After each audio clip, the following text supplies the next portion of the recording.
청강문화산업대학교 게임 콘텐츠 스쿨의 이상원입니다. 네 바퀴의 독립적인 위치에 대한 차체의 위치와 방향 계산에 대한 연구인데요. 먼저 이 연구가 어떤 식으로 적용될 수 있는지 적용 예제를 살펴보겠습니다. 네 바퀴의 위치를 기준으로 이 차체의 위치와 방향을 계산하는 것에 대한 연구인데요. 이 자동차가 움직임에 따라서 그라운드에 있는 다양한 요철에 반응하는 바퀴들이 있습니다. 그리고 이 바퀴는 요철에 의해서 다양한 위치를 가지게 되는데요. 그 위치에 따른 이 차체의 결과적인 위치와 회전이 어떻게 반응하는지를 계산하는 샘플을 보려고 합니다. 자, 이걸 재생을 하면은요, 이런 식으로 볼 수가 있는데요. 바퀴는 지금 굉장히 덜컹덜컹 하면서 위치가 달라지죠. 그렇게 달라지는 바퀴 위치에 따라서 이 차체가 어떤 방향과 어느 위치에 있어야 하는지를 가벼운 연산으로 좀 계산할 수 있는 그런 방법을 제안을 한 겁니다. 이쪽 방향에서 좀 살펴볼까요?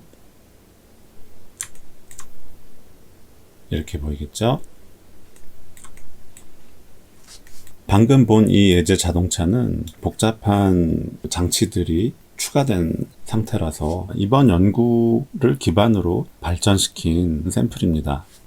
4개의 바퀴가 서로 다른 높이에 있을 때 결과적으로 이 자동차의 차체는 그럼 어떤 위치와 어떤 각도가 되어야 되는가 라는 것에 대한 설명입니다. 이 자동차 사진은 위키미디아에서 가져온 사진임을 알려드립니다.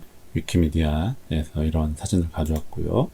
이 방식은 아까 봤던 것처럼 3D 스튜디오 맥스를 사용해서 시각화를 했습니다. 하지만 근본적인 목적은 바퀴의 위치에 의한 차체의 각도를 계산하는 방법입니다.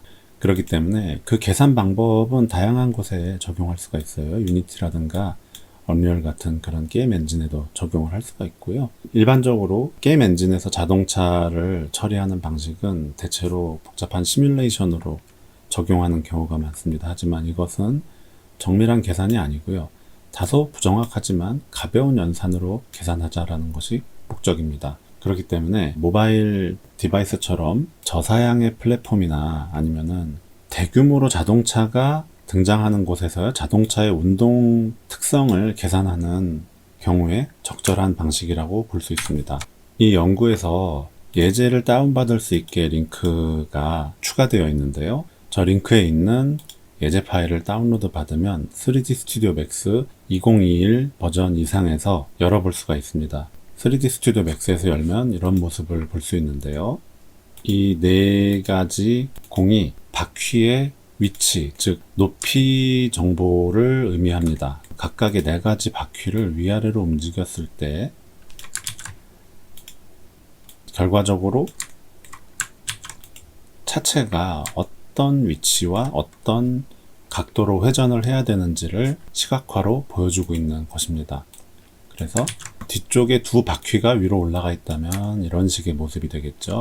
하지만 바퀴 하나만 어딘가 위에 높이 걸쳐져 있다라고 하면 이런 식이 되겠죠. 이런 모습을 시각화해주는 그런 샘플입니다. 먼저 위치 계산을 살펴보면요. 위치는 굉장히 계산하기가 쉽고 간단한 방식입니다. 1번, 2번, 3번, 4번 4가지 바퀴의 평균적인 위치를 계산한 게 차체의 위치에 해당됩니다. 3D 스튜디오 맥스에서는요. 평균 위치를 구해주는 컨트롤러가 포지션 컨스트레인트라고 하는 컨트롤러가 있고요. 포지션 컨스트레인트에서 4개의 공을 지정을 해줌으로써 평균적인 위치가 박스의 위치로 반영이 되고 있는 것입니다. 하지만 회전 계산은 위치만큼 간단하지는 않습니다. 1번, 2번, 3번, 4번에 대한 회전 계산이 모두 다 다른데요. 1번 회전은 1번 위치에서 4번을 룻겟으로 바라보는 회전입니다. 그리고 룻겟은 업 벡터를 필요로 하죠. 여기서 2번의 업 벡터를 사용합니다.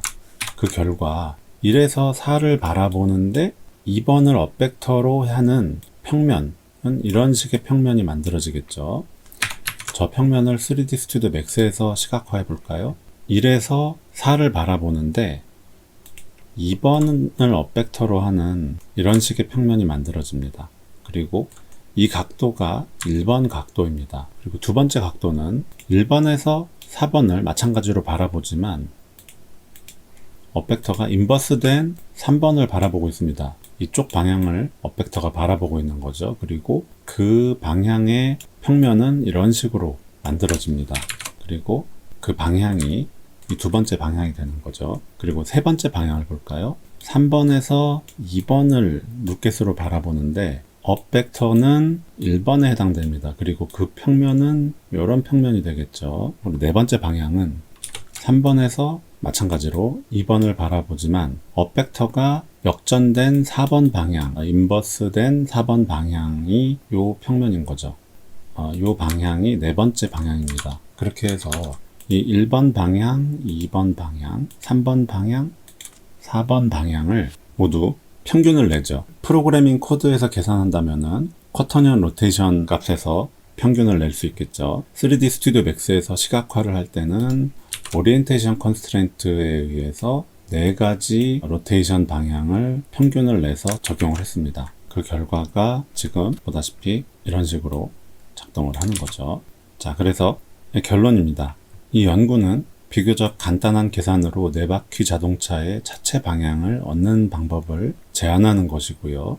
이 연구만으로 뭔가 그럴듯하고 보기 좋은 자동차의 모습을 얻을 수는 없어요. 하지만 이후 복잡한 현가 장치로 발전하기 위한 시작 단계에 해당됩니다. 이 위에 스프링이나 아니면 쇼크 앱소버라든가 여러 가지 조향 장치 그런 것들을 추가해 줌으로써 좀 더 그럴듯한 네 바퀴 자동차의 모습을 만들어낼 수 있는 그런 연구입니다.